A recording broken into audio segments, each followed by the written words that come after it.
పార్టీకి రాజ్యాంగబద్ధమైన రికగ్నిషన్ అనేది పార్టీగా ఉండదు, కానీ దీన్ని బ్లేటెంట్గా ఇంటర్ప్రిట్ చేస్తున్నారు. అందువల్ల ఇలాంటి కీలకమైన రాజ్యాంగ ప్రశ్నలకు సమాధానం దొరికేంత వరకు సుప్రీంకోర్టు దీనిపైన కంక్లూజివ్ తీర్పిచ్చేంత వరకు ఈ ఫిరాయింపుల నాటకాలు కొనసాగుతూనే ఉంటాయి.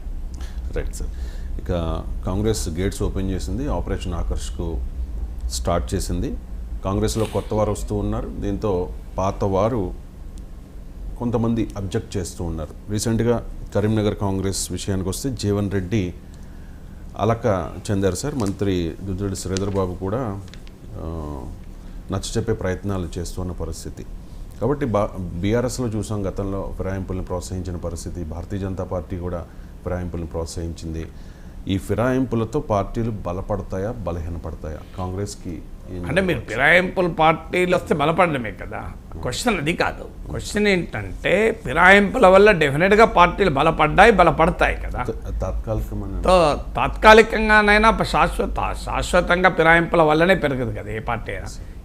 ఇష్యూ అది కాదు. క్వశ్చన్ ఏంటి అంటే పార్టీలో ఫిరాయింపులు కొత్త వాళ్ళు వచ్చినప్పుడల్లా పాత వాళ్ళలో వ్యతిరేకత మొదలవుతుంది. ఇష్యూ అది.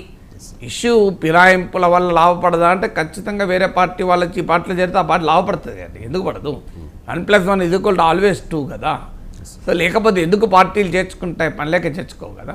సో అది బలపడతాయనేది నిజం, దాంట్లో ఏమి డిస్ప్యూట్ లేదు. 1+1 ఆల్వేస్ 2నే, 1+1 0 కాదు కదా ఎప్పుడు. అందువల్ల పార్టీ ఫిరాయింపులను బలపడుతున్నాయి కనుకనే పార్టీలు ఫిరాయింపులు ఎంకరేజ్ చేస్తున్నాయి.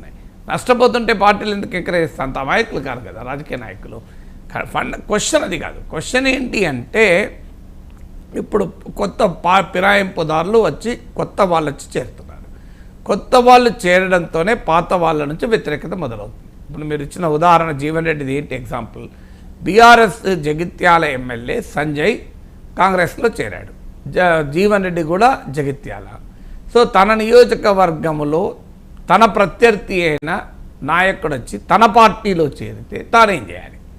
ఈ ప్రశ్న జీవన్ రెడ్డికి వచ్చిన ధర్మమీమాంస కాదు, చాలామందికి గతంలో కూడా వచ్చింది.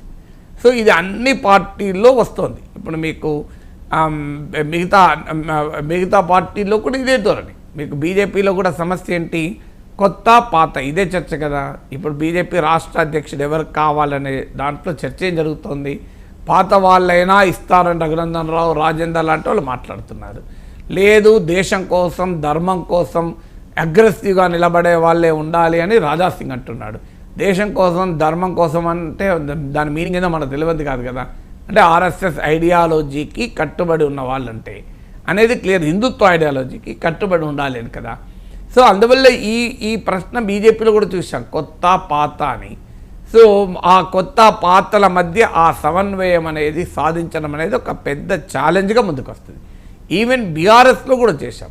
సవితా ఇంద్రారెడ్డి వచ్చారు మహేశ్వరంలో, ఆమె కాంగ్రెస్ అభ్యర్థిగా బీఆర్ఎస్ అభ్యర్థి అయిన తీగల కృష్ణారెడ్డిపై విజయం సాధించారు. సో సవితా ఇంద్రారెడ్డి వచ్చి మళ్ళీ బీఆర్ఎస్లో చేరి మంత్రి అయ్యాక తీగల కృష్ణారెడ్డి ఏం చేయాలి? సో ఆయన పార్టీని మారాడు. సో ఇలా ప్రతి నియోజకవర్గంలో ప్రతి చోట బీఆర్ఎస్ కూడా ఇది అనుభవించింది. ఇదేం కొత్త కాదు. ఇప్పుడు మీకు భూపాల్పల్లి ఉంది. భూపాల్పల్లిలో శాసనసభ స్పీకర్గా వ్యవహరించిన మధుసూదనాచారి పైన కాంగ్రెస్ అభ్యర్థిగా గండ్ర వెంకటరమణారెడ్డి గెలిచాడు. గెలిచిన తర్వాత ఏం చేయాలి మరి మధుసూదనాచారి? సో ఆయనకు ఎమ్మెల్సీ ఇచ్చి కొంత అకామిడేట్ చేశారు, అధికారం ఉంది కనుక. సో ఇలా ప్రతి చోట వేరే పార్టీల వాళ్ళు వచ్చినప్పుడు సొంత పార్టీలో అప్పటిదాకా పనిచేసిన నాయకుల నుంచి వ్యతిరేకత వస్తుంది. వీళ్ళు లాయల్ కాదు కదా, వీళ్ళు ఎప్పుడు ఉంటారో ఎప్పుడు పోతారో తెలియదు.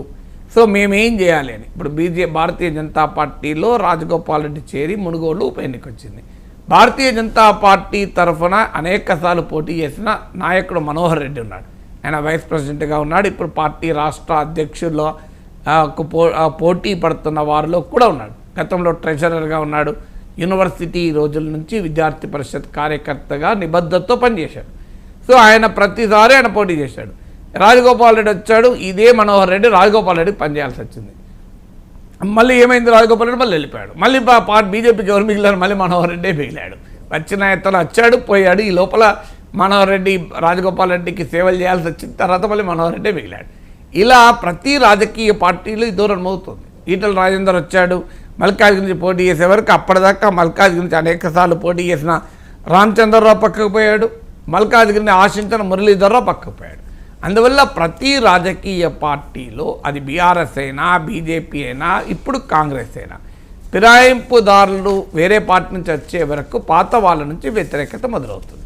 ఈ పాత కొత్తల సమన్వయం ఏంటి అంటే సెలెక్టివ్గా గనక తమకు బలం లేని చోట, తమకు నాయకత్వం లేని చోట తీసుకొస్తే ఓకే, తీసుకురానప్పుడు అది క్వశ్చనబుల్ ఛాలెంజ్గా మారుతుంది. మీకు స్టేషన్ గన్పూర్లో కడియం శ్రీహరి వర్సెస్ రాజయ్య, తాండూరులో పట్నం మహేందర్ రెడ్డి వర్సెస్ పైలట్ రోహిత్ రెడ్డి, ఇలా ప్రతి కాన్స్టిట్యున్సీలో ప్రతి రాజకీయ పార్టీలో ఉన్న తగాదే ఇది.